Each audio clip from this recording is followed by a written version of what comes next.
Как вы сами обесцениваете себя в глазах окружающих?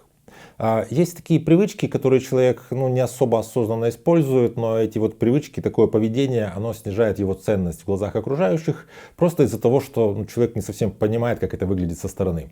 Сегодня мы с вами поговорим о 8 привычках, о 8 поведенческих паттернах, которые снижают вашу ценность в начале разговора и которые желательно избегать, если вы не хотите, чтобы вас считали каким-то легковесным и чтобы ваша позиция вообще считалась слабой. Я думаю, эта тема интересная. Если вы считаете так же, можете поставить лайк под видео, подпишитесь на мой канал, чтобы не потерять меня, и мы с вами начинаем. Первое – это привычка слишком много говорить о себе. Вот есть люди, которые задаешь вопрос, он говорит все, что думает, все, что хочет, все, что там с ним было, вот очень много о себе говорит.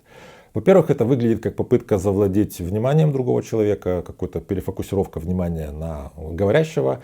И потом у слушателя может возникать ощущение такой поверхностности и пустоты. То есть нет никакой недосказанности, нет никакой глубины. Вот человек все, что вот есть, все вот вываливает. И ценность такого человека снижается. Вторая вещь, которую люди себя обесценивают, это когда люди соглашаются тогда, когда они против. Дело в том, что это же всегда чувствуется. Предположим, на работе там один сотрудник другому говорит: ты будешь сбрасываться начальнику на подарок? Тот говорит: ну да, хорошо. И чувствуется, что он не хочет, но согласился. Значит, он стал удобным, и в следующий раз этим будут пользоваться. Это такой человек менее ценный, он не может отстоять свои интересы. Третий способ обесценить себя связан с обесцениванием прямых своих успехов. Дело в том, что у нас как-то в культуре, в воспитании зашита вот эта вот такая скромность, связанная с как будто бы такой заниженной самооценкой. Когда человеку говорят, что ты молодец, у тебя классно получилось, он говорит: да ладно, ничего такого.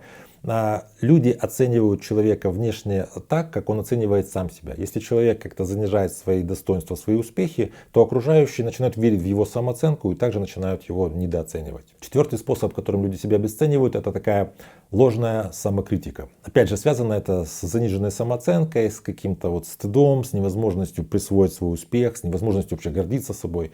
Когда человек говорит, что да ладно, у меня не очень сильно это получилось, потому что у меня как бы руки не из того места растут.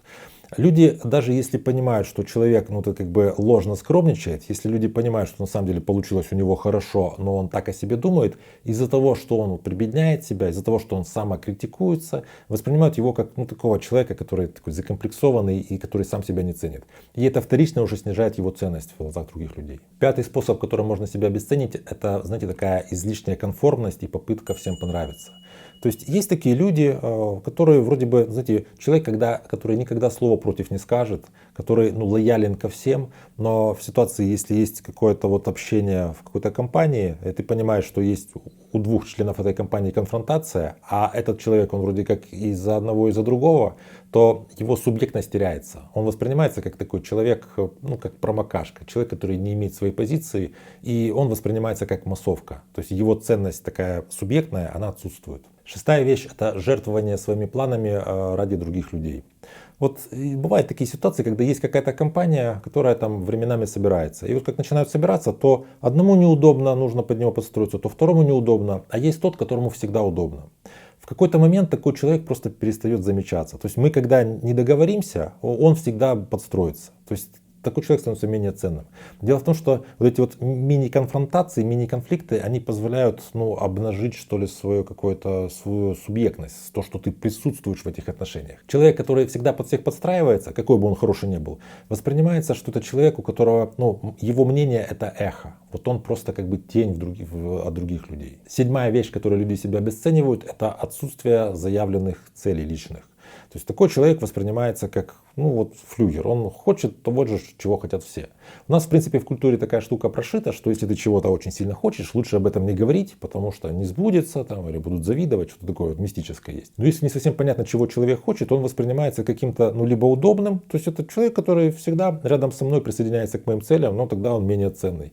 Либо может быть такая ситуация, когда человек всегда против. Скажем, женщина говорит мужчине: пойдем сегодня вечером в театр. Он говорит: нет, я в театр не хочу. А чего ты хочешь? Не знаю.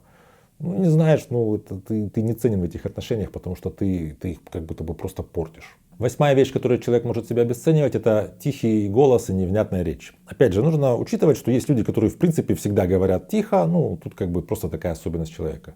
Но есть люди, которые говорят тихо и невнятно в ситуациях, когда нужно как-то прояснить свою позицию, когда нужно сказать какое-то свое жесткое какое-то слово. И вот человек в такой ситуации говорит тихо и невнятно. Хотя, например, дома он со своими близкими может гонять их и очень громко разговаривать. Это когда нужно с начальником что-то поговорить о том, чтобы ему там какую-то, ну, повысили зарплату. Там он говорит тихо, невнятно и как-то вот не совсем понятно. В этих отношениях, ну, в данном случае с начальником, он себя обесценивает. Начальник его воспринимает как такого человека, ну, несущественного, невесомого. Каждая из этих привычек может показаться мелочью, но если человек использует их все, то такое его поведение, оно будет, знаете, лишено некоторой субъектности. То есть окружающие люди будут его меньше замечать. Это человек, который не является какой-то вот личностью, а он скорее такой фон для общения. Такие люди могут быть очень удобные. Такой человек в какой-нибудь компании может быть просто незаменимым, потому что он создает, так сказать, такой хор какой-то. Но ценность этого человека как личности будет очень невелика. Если вы сталкивались с подобным поведением где-нибудь в своем окружении, или у вас есть какие-то из этих привычек, а они многие как бы заложены в детстве и связаны с определенными особенностями воспитания и вот этой вот ранней истории человека.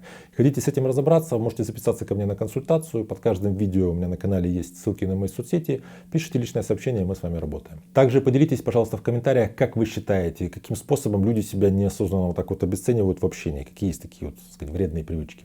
Я вам буду благодарен. Если вам это видео понравилось, ставьте лайк, подписывайтесь на мой канал, чтобы не потерять меня. Берегите себя и своих близких, и до встречи в следующих выпусках.